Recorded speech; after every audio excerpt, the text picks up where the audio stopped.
Mainit na sinalubong ang pagdating sa bansa ni Dr. Lim Shou-jin, ang Malaysian business tycoon na nagtayo ng direct selling business na DXN. Nataon naman ito sa pagdiriwang ng anibersaryo ng diplomatic relations ng Malaysia at Pilipinas.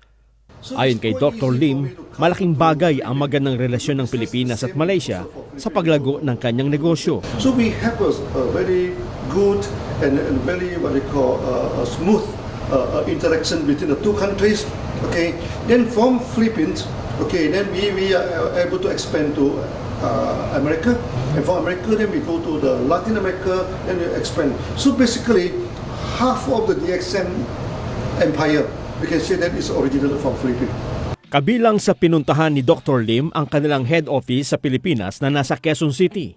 Pagkatapos ay nagtungo rin ito sa Davao City at sa Baguio City kung saan nagsagawa siya ng leadership training.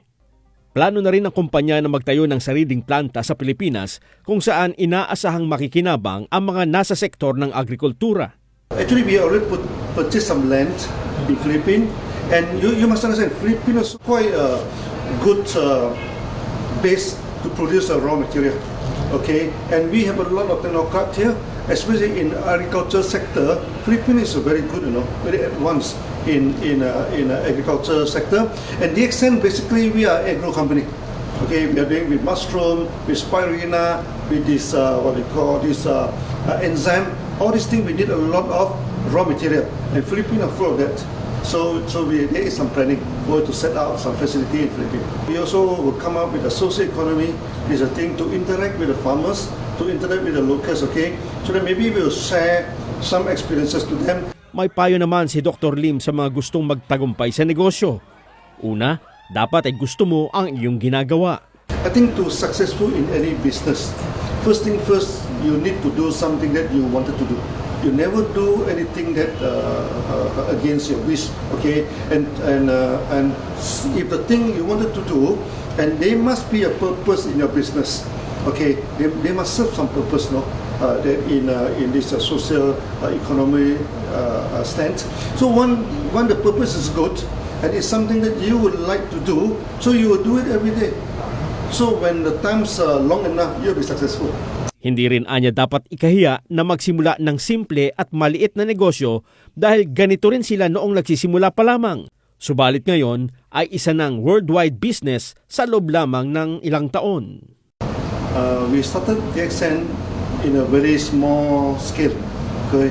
A very simple office with 1 or 2 workers only, and a very simple farm, 6 to 7 workers in the farms, and also a very small factory. The main challenges is that we are in a health food, and health food are nominated by this from America, from this advanced country, even Taiwan, even from this Japan. So we as a local company, as an Asian company, so when we started small and we try to promote local products, it's very difficult to convince people to join the company, but we never thinking of quit or surrender. The reason is very simple, okay?